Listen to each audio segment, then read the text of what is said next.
पुण्यातील नवले पुलावर जो अपघात झाला त्या अपघातामध्ये 2 कंटेनरच्या मधोमध एक कार येऊन त्या कारमधल्या 5 जणांचा अपघात झाला होता आणि खरं तर या 5 मधील 4 लोक जे आहेत ती एकाच कुटुंबातली होती।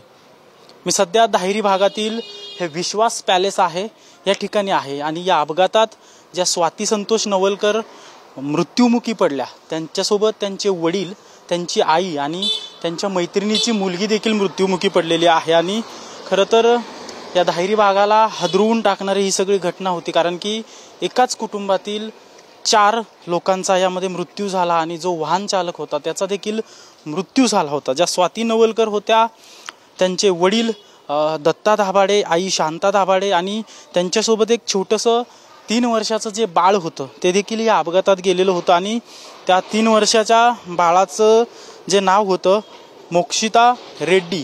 ही मोक्षिता रेड्डी जी आहे ती स्वाती नवलकर यांच्या मैत्रिणीची मुलगी होती आणि स्वाती नवलकर यांच्या मुलीचा त्या दिवशी वाढदिवस होता। खरं तर वाढदिवस असल्यामुळे त्यांची मैत्रीण त्यांना भेटण्यासाठी आली होती आणि त्या मैत्रिणीसोबतच त्यांची मुलगी अवघ्या 3 वर्षाची मुलगी देखील मैत्रिणीसोबत आली होती आणि आपण माहिती घेतल्यानंतर कळतंय की ज्या स्वाती नवलकर आहेत त्यांचे वडील आणि आई, वडिलांना पॅरालिसिसचा त्रास होता आणि त्यांना असं सांगितलं गेलं होतं की जे नारायणपूर देवस्थान आहे या देवस्थानाला 5 गुरुवारी जा, तुमच्या वडिलांना जो त्रास होतोय तो कमी होईल।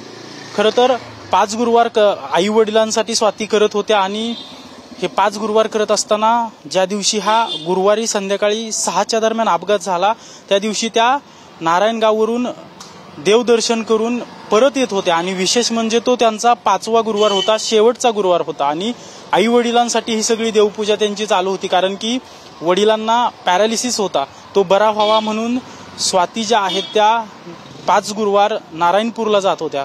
खरं तर त्यांच्या घरातले सांगतायत की अतिशय कष्टाळू या स्वाती होत्या। जे समोर स्वाती ब्युटी पार्लर हे जे दिसतंय हे स्वाती ब्युटी पार्लर जे आहे ते त्या स्वाती नवलकरांचं आहे। या विश्वास पॅलेस ही जी बिल्डिंग आहे त्यामध्ये त्या राहायला होत्या। तर हे जे आपल्याला ब्युटी पार्लर दिसतंय हे ब्युटी पार्लर त्या स्वाती नवलकरांचं आहे आणि या ठिकाणी त्या त्यांचा व्यवसाय करायचा। त्यांना 2 मुलं आहेत, एक बहीण देखील आहे। मात्र या अपघातात स्वाती नवलकरांसोबत त्यांची आई आणि त्यांचे बाबा हे देखील गेलेले आहेत, त्यामुळे त्यांची बहीण आता जी आहे ती पाठीमागे आहे। 2 मुलं आहेत स्वाती नवलकर यांना। अक्षरशः दुःखाचा डोंगर या कुटुंबावर कोसळल्याचं आपल्याला पाहायला मिळते। खरं तर आपण त्यांच्या घरातल्यांच्या देखील प्रतिक्रिया घेतलेल्या आहेत। अजून देखील या दुःखातून ते सावरलेले नाहीत।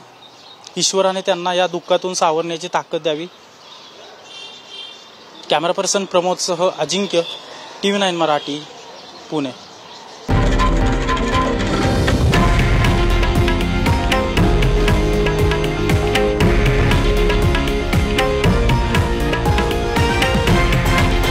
हे आहे देशातील नंबर 1 न्यूज नेटवर्क आणि आपण पाहत आहात TV9 मराठी, एकमेव।